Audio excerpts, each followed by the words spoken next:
This is the Horse Radio Network.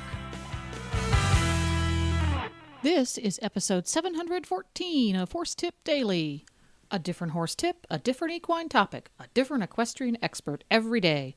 Horse Tip Daily brings the world of equine knowledge to you, one day at a time. Today's tip is brought to you by Kentucky Performance Products. Find them online at kppusa.com.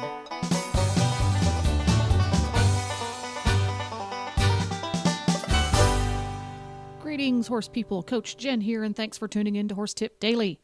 Today's tip is an excerpt from thehorse.com's weekly horse health report on the Horses in the Morning Show, episode number 531.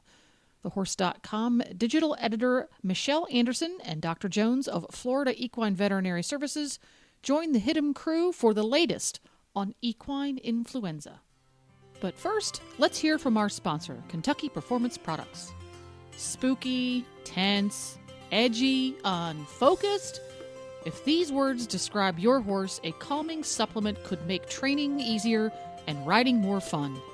Trouble-free paste from Kentucky Performance Products is scientifically formulated to support proper nervous system function and help your horse maintain a more confident, focused, and relaxed disposition. Trouble-free contains a blend of ingredients that support your horse's normal nerve cell and muscle function and is available in a convenient 80cc oral dosing syringe containing two 40cc servings. Ask for Trouble-Free from Kentucky Performance Products at your local feed and supply store or go to www.kppusa.com. And now, on with today's tip. Hey, Dr. Jones. Good morning, everybody. Good morning. Thank you so much for joining us. Now, you guys are going to talk a little bit about equine influenza, and I know that there's some cases that have been going around internationally. Apparently, Irish ponies were suspected in a French equine flu outbreak. They came over, they were bought at some sales in October, and they've now confirmed 19 cases with 2 deaths. So let's talk about how important vaccinating, and tell us what everything is. Take it away, Michelle. Okay. Well, yeah, so we have had this case that we've reported on thehorse.com with this sale in Ireland and spread of influenza in Europe. And then here locally where I'm at, it's come up that we've had some influenza going around. So I just got back from this infectious disease symposium that we were just talking about before you joined us, Dr. Jones. And so I've seen the worst of the worst and how everything can kill my horse. So yeah. I wanted to talk to you this morning and get some information about what I should be doing for my horses now that we have some flu going on right now. Is this a typical time of year for influenza? Yes, the summer times are not a high time for that because of the warm temperatures. So the bug doesn't really grow well in extreme heat. So when we get down into the cooler temperatures, you'll see more of this virus coming about. Mm-hmm. So what are the clinical signs of equine influenza? Same as any other snotty nose, whether it's bacterial or viral. You'll have the nasal discharge, lethargy, lack of exercise, just listless. Sometimes they go off the grain. You may not even get the snotty nose initially. You can get a temperature, but not always. But the snotty nose is the key culprit that you've got an issue going on besides the listlessness or lethargy. Okay. And Jamie mentioned these cases in Europe and that a couple of horses have died from that. So that's my next question was going to be, how serious is it? Well, it's got a higher morbidity than mortality, and those are big fancy words to say it's easier to spread than it is to die from.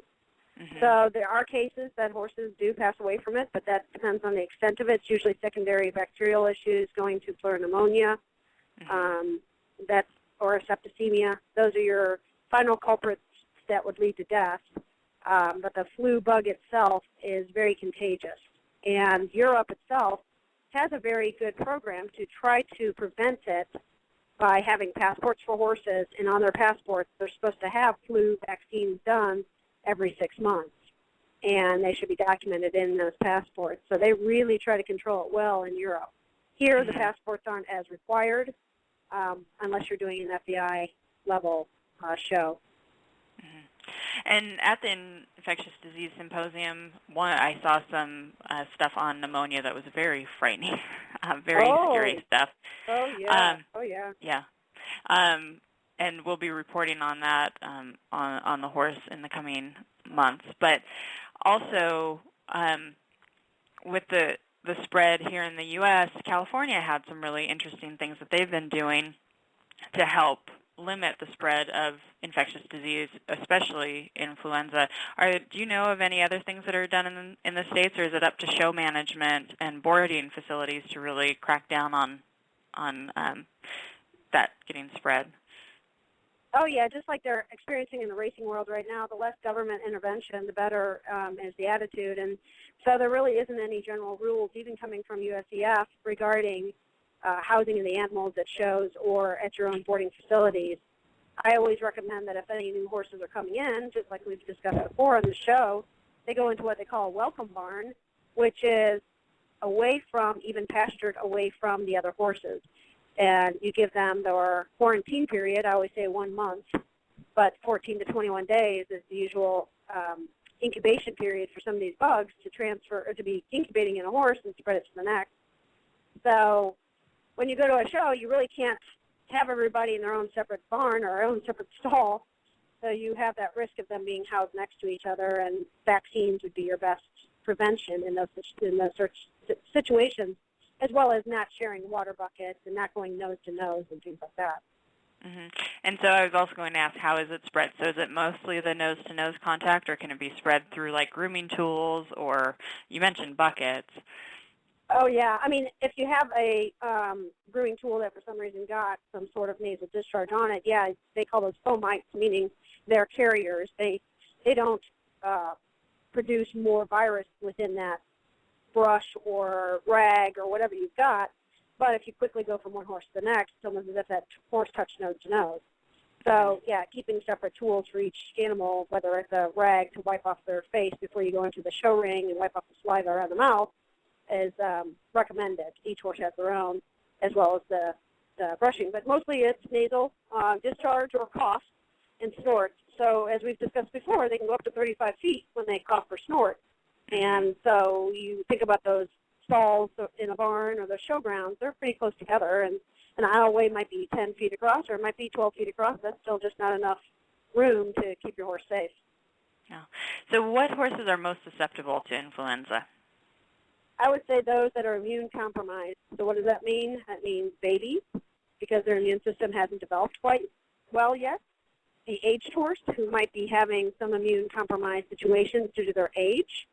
And those that are having certain disease processes going on, metabolic insufficiency, insulin resistance, deficiencies and insulin resistant horses tend to be immune compromised, as well as any other ones that just maybe came off of some sort of treatment of a wound or surgery where they had to use a lot of their fighting immune cells to battle that disease or that process, and then you introduce them to a virus, and they're going to be more susceptible. And then, of course, stress drops your immune system, just like it does for you and I. Mm-hmm. So if your horse is a horse that you're traveling with quite a bit, is that stress and exposure going to make them more likely Absolutely. to catch it if they get exposed? Absolutely. I mean, I know there was that big herpes outbreak that we talked about months ago, and people worry about commercial hauling. You can still get flu through the commercial haulers as well, too. So you need to protect your horses, whether you're hauling them or they're going commercial or you're going to a show, for these diseases. It's just like kids at a daycare. They're going to have higher chances of getting viruses because they're in a stressed environment. They're not at their home, and then they're amongst other germ carriers because of their low immune system. And you mentioned vaccination. What is the vaccination protocol that's recommended for influenza? It'd be twice-a-year AAP recognized influenza, but can be more than that depending on your showing and your area. So if you have an outbreak, you might want to do it a little more than every 6 months for the intramuscular vaccine. And if you're at a status quo and you're just occasionally trail riding, your every 6 months might work well for you. There is another vaccine that's out there. It's an intranasal vaccine. It's a very good vaccine. Sometimes the administration of it is not so great, but the intranasal vaccine does a fantastic job of covering the mucosa of the area that gets attacked by the virus. And that vaccine is given once a year up the nose and can be very beneficial. On the babies, they still recommend every 6 months with that one because of their immune system.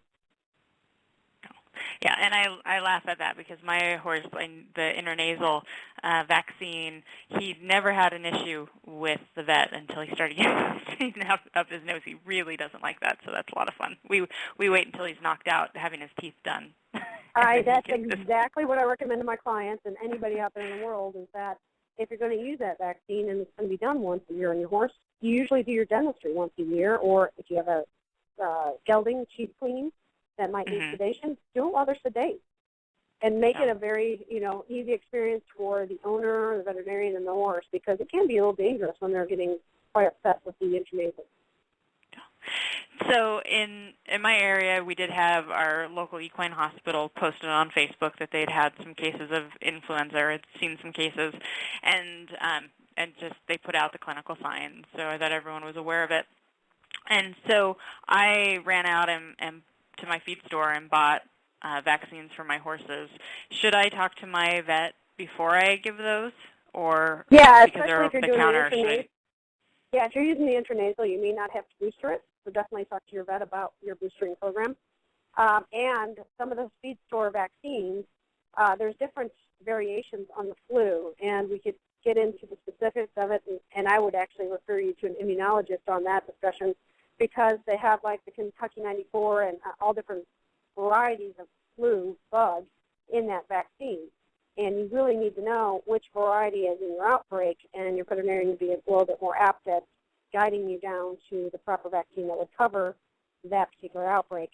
It is not difficult to diagnose it, but it's a viral swab that they do of the nose. It's not your typical culture you would do for a bacterial infection. It's a viral swab.